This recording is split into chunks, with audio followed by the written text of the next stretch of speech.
okay? Alex, you need to get it together. Look at the broadcast screen. Just look at it. That's all we've been putting out since you went down. You have to fix it, now. Look left, Alex, out the window. See? They're all over it, little bastards. You're going to need a full charge to clear that many off. Hold down the big button until it's fully charged. Then release it to zap the little fuckers.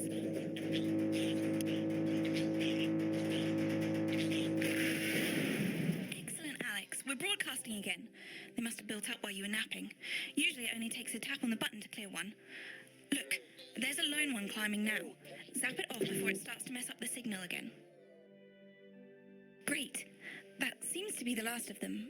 For now. Right. We're about a minute out. Get the adverts loaded up. I've got to deal with my pet idiot. And Alex, keep your ears open. You'll hear them climbing up the tower. Don't let them build up. In a few moments, we'll be going live to the National Nightly News. But before that, let's take a look at what's coming up later on. This has no credibility, Jenny. At 7 o'clock. No professionalism. What's wrong with this picture? And It's not a mess. television Everything is where it should be. It's ramshackle and characterful, and I'd expect you to know the difference. That's followed at 8 p.m. by a Of course Megan's place looked lovely, but I can't see it, can I? Thanks, Jenny. How's lock-in with the boyfriend going? Outside. Decided to take his chances on the wild streets, eh? Rather than endure another romantic comedy. Electric Fever Dream, starring Lawrence Blunderclatch as Helen. Jeremy, Jenny says your hair looks stupid. Yes, I can hear her. To 11:15. As she says she's not talking to you. Yes, I know, I can hear her. Shall I count us in? Make it so. Okay, 10 seconds. Break a leg, everyone. Preferably a furry one. It's the National Weather Report. 5, 4, But now, 3, it's time to join Jeremy Donaldson. For the Good evening, I'm Jeremy Donaldson. and I'm Megan Wolfe. Our main stories tonight. Snugglehugs? It's been almost 5 weeks since all the Mrs. Snugglehugs toys woke up simultaneously in factories worldwide and began searching for their husbands. The Mr. Snugglehugs we had so short-sightedly destroyed. And now, as this photograph suggests, they may be changing tactics. Built to surprisingly traditional gender stereotypes, the Mrs. Snugglehugs have been arming themselves with a variety of household implements. All the more reason to make sure that cat flap is taped up good and tight. Armed with blunt weapons, the Mrs. Snugglehugs are only ankle height and therefore able to be kicked away easily by young, healthy individuals. They do, however, pose a particular risk to the elderly or those with pre-existing medical conditions like fatal bruise syndrome. Going stir crazy, with no signs of Mrs. Snugglehugs' batteries running out, and the government lockdown now in its 31st day, domestic relationships across the country are taking some unexpected turns. Dramatic reports are beginning to emerge of uncharacteristically bold behaviour in homes across the country. And we're not talking about the model planes that occupy so much time in the Donaldson household. With dating options limited, many house sharers, in particular students, are finding solace in co-tenants they'd previously rejected as unfuckable, indulging in an activity that has become known as snugglehugging. Going it alone, popular crustacean Johnny Hamsleeves is back in the news today as his astonishing photograph that he licked himself shows exactly how he's been spending his lockdown. It seems that when the lockdown was announced, Johnny's long-term partner, Tiffany Lamour, was busy in the capital preparing her new show, Chocolate Clit Bombs, for its now postponed grand opening. Let's hope the exhibits don't melt. It's great to see a celebrity using their time wisely, as the government suggests, by developing a new hobby or fetish, and most importantly, by keeping your spirits up. Nice to see Johnny doing his little bit. The shape of things to come? In their own version of a lockdown for more than 45 years now, the descendants of doctors David Wong and Ingrid Svorsborgen-Horgensvoord and their unfortunate team today managed to get a personal statement to the surface using flagellized imaging equipment. Many of the Svorsborgen-Horgensbrood, as they've come to be known, have certainly captured the public imagination, with a recent vote naming Helvetica Svorsborgen-Wongensvoord the most likely to survive a massive electric shock. Helvetica Svorsborgen-Wongensvoord here with a little update from Dante's Taint. This year's going to be our biggest ever harvest and autumn's just 2 weeks away. Or at least that's what we think. There's no real day or night down here and all the clocks broke a long time ago. But if our calculations are right, we think that for you up there it is Wong's Day the 4012th of January, or as you call it, Piss Mouth Day. Or possibly Boxing Day if we're a bit out, so happy Piss Mouth. I hope you get all the presents you asked for left under the piss mouth tree. I'm hoping to complete my collection of rocks. See you in September. Helvetica out. It's hard to believe they've been down there so long now. But everyone knows time moves differently underwater, Jeremy. That's why baths take so long. That's right. And as anyone will tell you, the deeper the bath. The quicker the relativistic forces of temporal causality will have a measurable effect upon the fixed dimensional parameters of your environment. Yes, I've said that many times. Papers, please. With the lockdown becoming ever more rigorously enforced, having a passport is becoming increasingly important, Alex. The government caused controversy today by announcing a fresh charge of passport fraud with an imaginative form of punishment for those found guilty of this brand new but incredibly serious crime. The international community have been critical of Advance's decision to begin branding those found to be abetting passport fraudsters. The red hot metal may seem painful, but I'm told it's actually preferable to most music currently in the charts. And Advance speaks out, with the Snuggle struggle proving a test to governments around the world. Advance HQ released a curious statement this afternoon. In the accompanying release, they asked us to stress that they have been listening and that this should be taken as a response to how the people really feel. We've certainly done our bit on this show to contribute to the political climate. But let's not forget, how we behave in our home lives is what really matters. Let's hope it's not just me who filled out that questionnaire, Jeremy, or we're all in trouble. Let's play that statement. Let's play that statement. Good evening.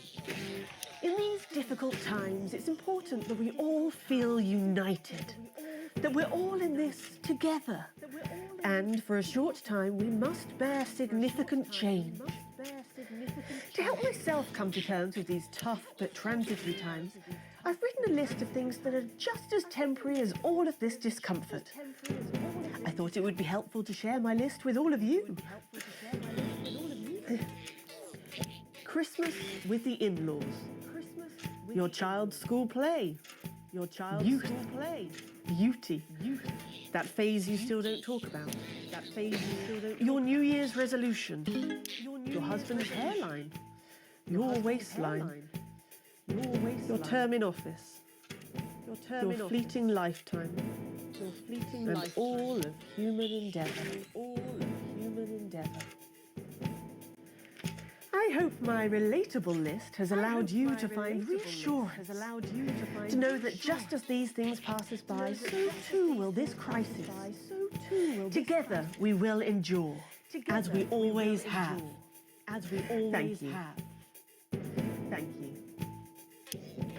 Delectable stuff. Later tonight, Jeremy will be catching up with brave roving reporter Patrick Bannon, while I check in with two friends of the programme who find themselves stranded at opposite ends of the country. And then, in part 3, there's going to be a quiz.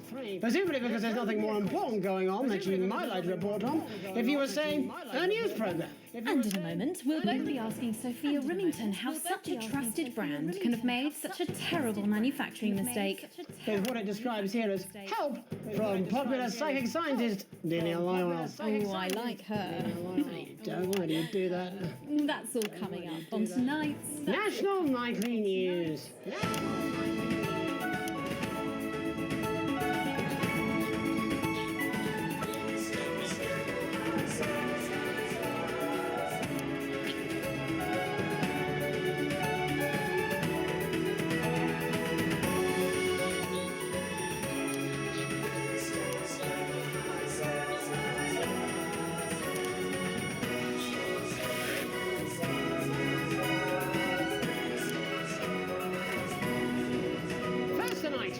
Get here. Where are we going? And most importantly, who's to blame?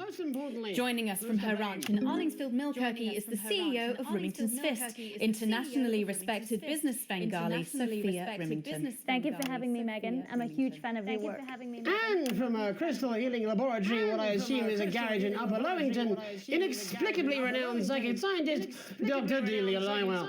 Thank you for being here. Thank you for having us. Sorry, us? Myself and the eminent professors. Is that what you call the voices in your head? Is that what you call the We voices seem to in your attract head? dead scientists. I don't really know why. The money? They express themselves to me through ethereal algebra and quadratic predictions. It's all very technical. No, it isn't. I concur. Miss Remington, the entire Snugglehugs range will surely go down as the biggest public relations disaster in history, won't it? Well, of course, that's one world record we would never have sought to claim. What can you say at a time like this? There is only one thing that can be said. I'm sorry. We're sorry.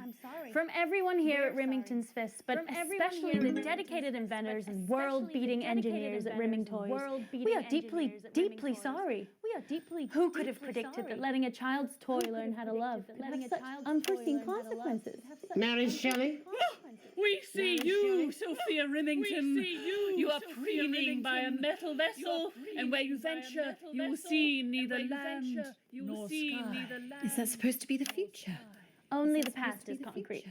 I remember being a child in my grandpa's workshop when he made the first dancing hand toy.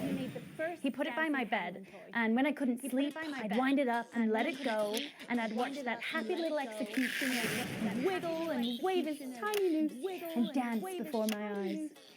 Grandpa sold thousands of them on the quiet, obviously. And he used the money he made to found Rimming Toys, which is now just one small part of the global supermassive megacore that is Remington's Fist. Sadly, we lost Grandpappy along the way. He died in a fire at the preschool tobacco factory, another one of his pet projects. But we never lost his spirit of invention. Yes, I'm not entirely certain what your grandfather's offensive toys have to do with the current predicament. The spirit of invention, Mr. Donaldson. The passion to create, to problem solve. And that is why I'm here today, to tell you about a brand new product we're launching simultaneously around the world from midnight tonight. We said science! Science! We hear its song on the breeze, its breath on the wind, its fart under the covers. How does she do it? Well, please, don't keep us in suspense any longer. Won't be my future she's making up next. Remington's Fist is proud to present Snuggle Traps. Safety and security in these dangerous times. Each box of Snuggle Traps contains 8 devices, all guaranteed to stop a Mrs. Snugglehug in its tracks. That's enough for a small lawn or 4 window boxes. And you want to know the best thing? They're only $129.99 a box. Now that is affordable peace of mind. We see you, Jeremy Donaldson. Not now, honey, I'm mid-pitch. Jeremy Donaldson. The best thing about Snuggle Traps is they're powered by next generation Flardinium batteries. So, however long the enemy lasts, these traps will outlast them. We see you, Mr. Donaldson. You are screaming and yelling. Your friends are crying. They fear you. And then you're gone. Oh my God, I just got chills. Did anyone else just get chills then? I think I did. I think it's more concerned. I think I'd be more concerned about these traps. Quickly, before we go to the break, these appear to be attractively repackaged landmines. Aren't they dangerous, say, to children? Oh, hell yeah. These are not toys. But they're explosive fun. Sophia Remington, Dr. Delia Lywell, thank you for joining us. When we come back, we'll be taking a look at the situation across the country tonight. Don't go away. We'll be back after these bandages. Was that all right? Oh, yes, Doctor, that was exactly what we... She seems very nice, that young Miss Remington. I think she'd make an interesting dinner guest. Do you think so? I think I'd rather spend the evening shoving Delia's sacred crystals up my skeptical arsehole. The Advanced Go-Getters initiative. Hello, mate. It's Dave. You're not going to believe this, but I've decided to come home. Listen, I'll call you back at the next break and we can talk about how I get me job back. Cheers, Alex. See you, mate. When they talk about what's happening at home, we'll be listening and taking notes. You wouldn't let your children drift off down the river to uncertain ends. Yeah, well, it's been a long time coming. Yeah, exactly. You said it, I've said it. He must know, he's not stupid. I just don't want it getting back to him that it came from us. No, Jenny. You're not backing out on me now. We're in this together. It's going to work. We'll get him. I've made the cake. You're on the balloons. No idea how old he is. 40? 17? Yeah, ready. Okay, coming back. In 5, 4, 3... Welcome back to the National Nightly News. I'm Megan Wynne. Now it's time to take a trip around the country to hear how the lockdown might impact the nation from some friendly faces. Joining me are respected academic Katie Brightman and author of Alan James's Kites, Alan James. Thank you for joining me. It's a pleasure. Thanks for having me, Megan. Thanks, Megan. It really is a pleasure, Katie. I enjoyed our little heated encounter. I wish I could say the same. So first off, Katie, how are you coping? I'm holding up okay. The lockdown directive was so sudden that, like many people, I haven't been able to get home. Oh no, what happened? I was staying at a hotel after an international policy convention, and we had a particularly heavy night out. You know what economists are like. Notoriously hate splitting the bill. And I overslept, and as you can imagine, I've been here ever since. But there are certainly people much worse off than me. Exactly. My tour has been cancelled indefinitely, and I've had to refund every single ticket, even the cheap seats. Oh, Alan, I'm so sorry to hear that. Yeah, people are being quite rude about it. They don't seem to realise I've already spent it filling the beach house with beef. The crisis claims yet another victim. So, this is just a reminder that my book, Alan James's Reich, is now available in paperback. Unbelievable. What was that? Unbelievable. You're unbelievable. You. So, Katie, how do you think this might affect the economy? Should we be worried? Very, Megan. Not to sound dramatic, but this could be catastrophic. Unemployment has skyrocketed, and frankly, it will be a miracle if a lot of businesses can survive this. There you go, scaremongering again, spreading this latest liberal hoax. That's what they want. They want us quiet. They want us compliant. And they want us inside. A hoax? How on earth can you say that, Alan? Well, I haven't actually seen one of these supposed toys. Have you? Well, no, but... Did you know 3,000 people die every year from regular toys? That's a lot of people. And this is no different. You're just as likely to be hunted down by a yo-yo or a tennis racket.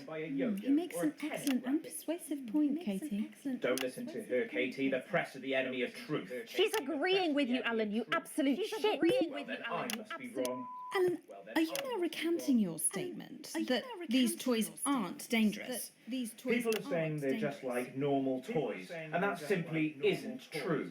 Corrupt media lies. And Katie, how do you respond to Alan's claims that Mrs. Snugglehugs might be dangerous after all? I guess I'm agreeing with him. Thank you, Katie. I appreciate your support. A lot of folks are saying this Mrs. Snugglehugs situation will all blow over, but it won't. Yes, right, exactly. We need decisive action from the government. We need huge financial support to protect our workers and our businesses. We need to support the vulnerable, and we need to repent. Exactly right, Katie. We brought it on ourselves with all our liberal indulgences like art, cake, and healthcare. We need to act now and begin sacrificing our firstborns, or to push a beloved family pet. Absolutely, Alan. If we can all successfully come together as a community and perform the ritual, hopefully we will appease the great ancient. Katie, could it be any worse? Luckily, over the past few years under Advance, they've invested heavily into health, so the system can actually bear the strain. Is it lucky that the Llama Lords have unleashed a horde of man-made monsters on its own people to conceal the enemy within? Will you just stop for 5 fucking seconds? The Global Alliance of Fish People are amassing an army amassing an army to kidnap That's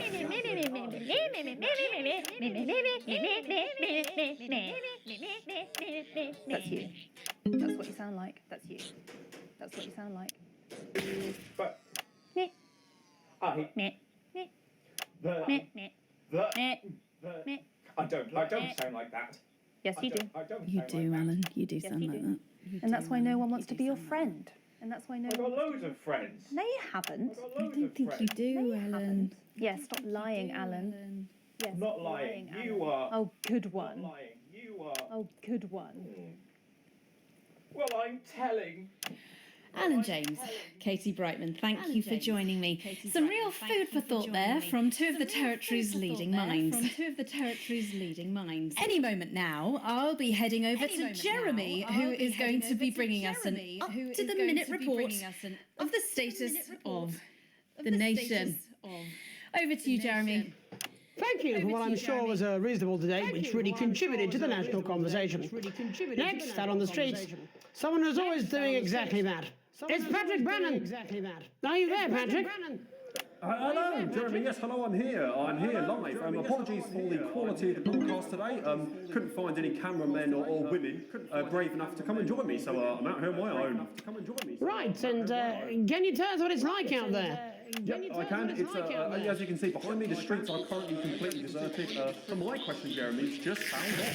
I mean, could there be danger lurking just around the corner, waiting to end the fledgling career of this young, promising journalist? His full potential is even realised. Will he die? Underappreciated by management, and frankly, if you ask me, very, very much underpaid. I don't think there's any danger of that, Patrick. What's that on your jacket there? That's actually a sponge. What I've done here is made a snuggle-proof jacket, Jeremy. The network didn't bother sending me any PPE, so I've been forced to improvise.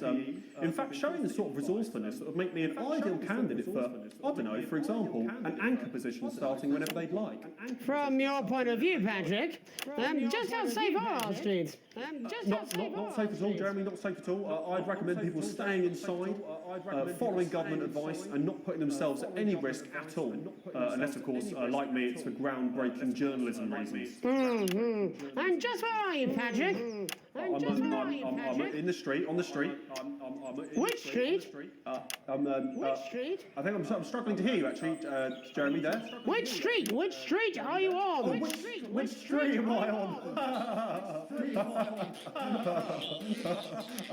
Oh, God. I'm just looking for a sign.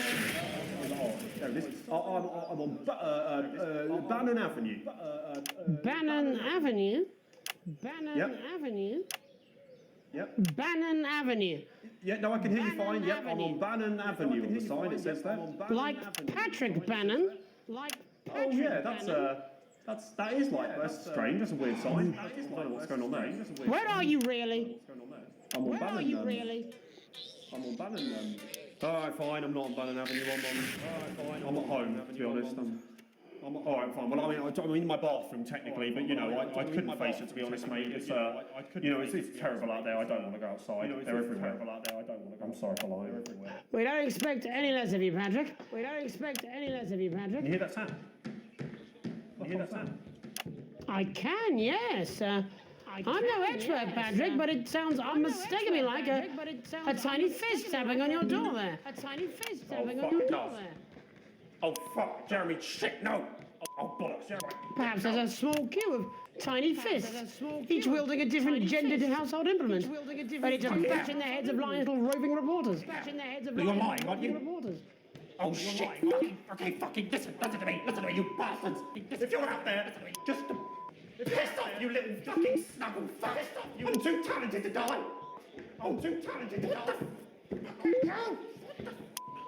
Okay, it's fine. Oh, God. Don't worry, Patrick. I'd say you've got a few seconds before they break their way in there and finish you off.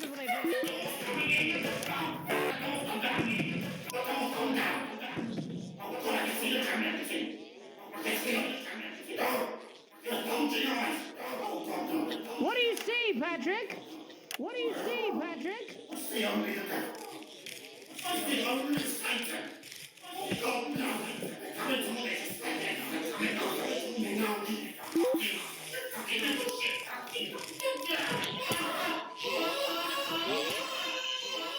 Thank you, Patrick, for that report, showing the nation, and more importantly, management, just where you belong.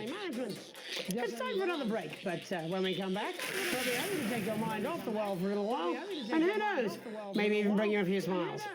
Join us after this. You're damn right. Yeah, I had them delivered. Yes, to Bannon Avenue. I'm running into a few problems getting back, although not as bad as yours. Looks like you've got one loose in the studio. Whack it on the head if it gives you any trouble. It's pretty bad here too, mate. They've got on board. Captain's down. Worse, chef's down and we're out of rum. Not sure I'm going to make it to sobriety or dry land. If I had a missus, I'd ask you to tell her that I love her, but to be honest, I've kind of pissed my life away, mate. Still, at least I'm outdoors, eh? With Neil appeal. As the astronaut once said to me, I had a mission. Sometimes you're the alien, and sometimes you're the cow. Hey, no, I'm not. I'm not going to. To increase recruitment for I don't have to. Nuns with buns, nuns with guns, nuns No, you're with being a sons. child. That one didn't go down so much because I'm not. apparently they're not supposed to I'm have not. sons. I'm not. Your life a little more enjoyable. No? No. Oh, 5, 4, 3. Welcome back to the National Nightly. Well, welcome back anyway. We know isolation isn't easy, so finally tonight we have something a bit different for you. Even though some people felt it's not our job to entertain the public with absolute nonsense, other, more important people overruled those people. So it's time to find out who will National Nightly win, and who will National Nightly lose, and who will National Nightly. So, how do we play? Well, joining me is a man who knows all about playing. It's Tommy Harris. Hello, Tommy. All right, Johnny. It's good to see you. And how are you finding the lockdown, Tommy? What do you mean lockdown? The enforced isolation of everyone in the country. Yeah, I think I heard about that. Actually. Yeah, I think I heard. You're in bed, Tommy. Please turn something off the plug, Alex. Of course, that's my fault. So, why don't you tell us how the game is played? Well, it's pretty simple, Jeremy, you sausage. I'm going to ask contestants from around the territory 3 questions about what else yours truly. And those people are going to get a chance to win a very special prize. And what are they playing for, Tommy? Drum roll, please. Drum roll, please. Jeremy. Jeremy. Thank you. This.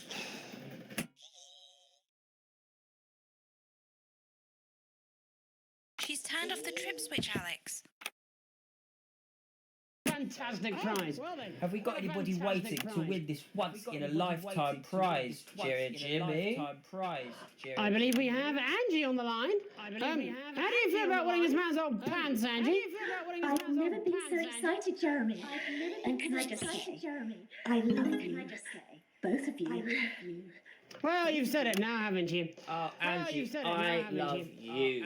In a way. Tell us about yourself, Angie. Tell us about yourself. What can I say? My name is Angie. Always has been. I'm a human woman. And my dental hygiene has been described as acceptable. Brilliant! Right, well, shall we get this shambles on the way? Absolutely, John. Can I get 30 seconds on the clock, please? We haven't got a clock. Yeah, I did ask for a clock. We haven't got a clock. So why don't you start, and I'll stop you when it inevitably becomes unbearable to watch. I love it. All right, here we go. Time starts. Now. Question 1. When is my birthday? The 13th of August at 7:19 a.m. That is absolutely correct. Question 2. What? I said, what is my favourite colour? Crushed praline 4. Correct. The colour of my nipples. Angie dear, what is my star sign? That's a trick question. You were born outside of the human understanding of the cosmos. Unbelievable. That is correct. Stop the clock.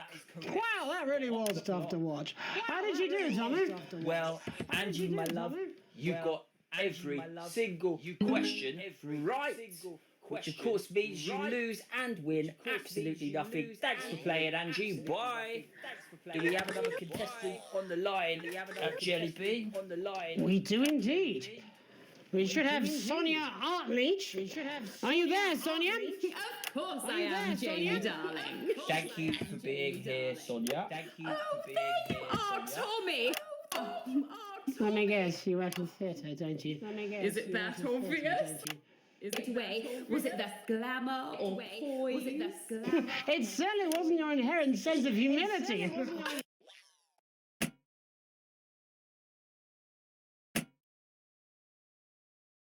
Play this game. I am a theatrical agent. I represent the likes of Rudy Beefman, Samuel Coffee Cup, and Jodie Carpetburn, amongst others. And how's the lockdown affected you, Sonia? Well, they may have closed the theatres, shut the studios, and boarded the cinemas, but they won't get me that easily. How are you managing without any work? Due to a savvy clause in all of my artist contracts, I am able to claim my 15% from their unemployment benefit. Wow, that certainly is sharp. That certainly Standard stuff, standard stuff. And can I ask, where are you speaking to us from? Well, I work from home, you know, to keep costs down. And who's this? Oh, well, you know, when they gave the order, I was actually mid-meeting with a client, so we've been isolated together. No fucking way! What the fucking fuck? Is that Tommy Harris? I'm a huge fan. Can I just tell you how bloody brilliant you are? Actually, Jeff, we're about to play a game, aren't we, Tommy? Got time. Well, if it's not too bold, I think I am in love with you, Mr. Harris. No, it's not too bold. That is right. Don't worry. Hey, I'd love to show you some of my stuff. I've been working on some new shit. Well, at least you're already aware. During lockdown, we've been workshopping some of Jeff's ideas for much younger children, haven't we? People still let you near their children, do they? Yeah, that's right. Yeah. I've been developing some shows for younger children. Well, we'd love to see it, wouldn't we, Gerbil? We'd love to see it. Absolutely dying to. Absolutely Right, so, what do kids love? Timely child support payments from their absent fathers. Shallow and overproduced musical numbers. That's right. Animals! So, I'm trying to address the things that kids need to know, but through a medium that they'll understand. Do you understand? I think you understand. Yes, I think so, yes. Jeff's one of my best clients, aren't you? I am. Yeah. So, the first one we've been working on is called The King of the Jungle's Mortgage Repayments. It's about a lion who's having problems with his interest rates. I see. Does he have a broker? He does. Yes. He's a porcupine. Yes.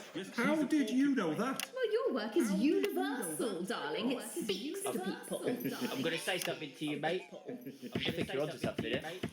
Oh, the bear. Oh, yes, right. This one is much better. So, this one tells the tale of Mr. Bear. Now, Mr. Bear is a very sad bear, because all of the other bears don't think that he'll amount to much, and they tell him that his plays are lazy and derivative. I think you're onto something there. Now, Mr. Bear is a tragic figure. Picture this. He's at his lowest ebb. The trees are closing in. He can't even face his salmon, can he? But then he meets someone that will change his life forever. This is fucking gripping. That's right. He meets a wise old octopus who takes him under his wing and says, "No, Mr. Bear, don't be sad. You're not like all the other bears. You have this ambition and these dreams." Such fucking dreams. I think I love you, Jeff. And what you need to do, Mr. Bear, says the octopus, probably doing an 8-armed gesture or something. What you need to do to find happiness in this crazy old forest is you need to set yourself more realistic goals. It's called Mr. Bear Lowers His Expectations. Wow, you really have taken yourself to new depths. So what do you want children to take away from this? Oh, fuck What do you want shit. children to take away from this? What? I said a more realistic worldview. Are you all right, Jamboree? It's Jeffrey. My name is Jeffrey Donington. No, stop. How does it end? We need to know how it ends. Well, all the animals learn a thing or two about inevitable mediocrity. And Mr. Bear settles down near to his parents' cave, stops trying to make his band happen, and he goes into bear telemarketing. Becomes a bear maths teacher. Oh, and we end. Bear maths teacher. We end on a big big musical number. Oh, there's dancing. It's very repetitive, so it's catchy but not too challenging. Well, if you like, I could go and get my boombox. Yeah, I might be able to. Hang on. Can we get Angie back? I might be able to. Why not? The more the merrier, as they say at orgies. The more the merrier, as they say at orgies. Right, I'll just fill then, shall I? Coming up in a moment, it's the world premiere that nobody saw coming. Lights! Or wanted. At all. I can only apologise in advance for what we're all about to endure. You turn this shitting thing up. Well, there's all sorts of creatures down on Dangly Doodle Farm. Like wise old Mr. Octopus with way too many arms. There's Mr. Pig and Mr. Cat. They're always in good moods. But that's cause they don't know they'll soon be sliced up into food. Mr. Bear, what's that over there? That's where your hopes go to turn into despair. Mr. Bear, what's that over there? That's where your dreams go to die. Mr. Raccoon wants to go to the moon. He'll end up as a bus driver soon. Mr. Porcupine thinks he'll read the news at 9. He'll end up as a janitor who stinks of turpentine. Mr. Tiny Mouse thought he'd own a massive house. Ended up in a bedsit where he can't control the louse. Mr. Horse thought he'd go into professional sports. Now he's an alcoholic and he's on his third divorce. Mr. Bear, what's that over there? That's the place your life becomes an endless questionnaire. Mr. Bear, what's that over there? That's where your hopes go to die. Lower your expectations. Maybe you could get a job in telecommunications. No matter how you try, you'll never reach the League of Nations. The best you'll get is middle rank in trading operations. So lower your expectations. You'll never win an Oscar, so there's no congratulations.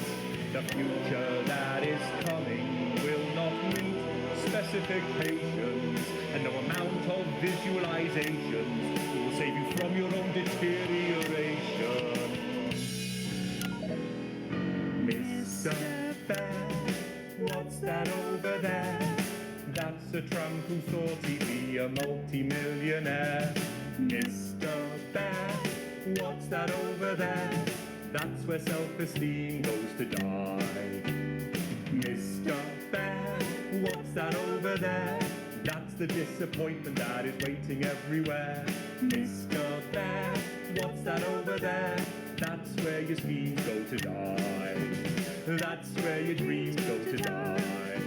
That's where dreams go to die. Well, that seems to have pretty much run its course. That's all we have time for tonight, but leave you with this final thought. And by you, I actually mean you, Alex, up in the broadcast room, making sure we all look our best and keeping the signal strong and the language mild. And Alex is damn good at it.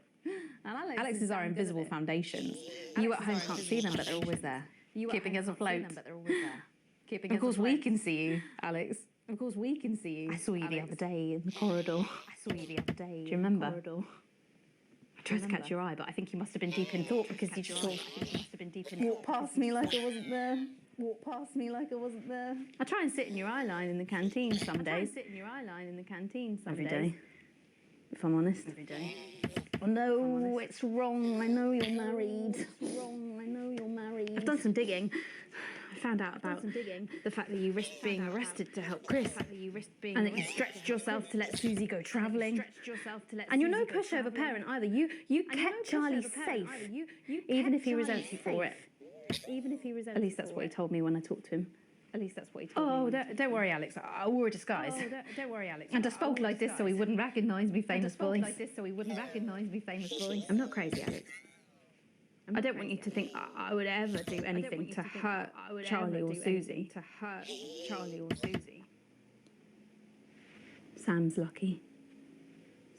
Lucky to have you, Alex, but if something happened, could you possibly love me? I mean, if Sam had a terrible accident, obviously not now. I know you love your family, but if something say Sam took a massive electric shock and went into some sort of coma, could you love me then? Could you? Would you, please? Would you, please? My name's Megan Wolf. Have a deceitful night. And we're out. God, I'll tell you something. It was like a God-given relief being able to use my own voice there for a second. I've been doing this posh gobshites voice for 10 years now. It's messing with me something fierce. Let me go for a gargle tonight, Jenny. More than ever. Oh, come on, you dry shite. They're only toys. It still matters how you look. While we wait for Alex to wake up from that coma. To the distant divas and the isolation idealists. Hello, the healthcare heroes. Wake up! Alex, wake up! Wake up! Wake up, Alex! Alex! Wake up! Wake up! Wake up! We need to come together.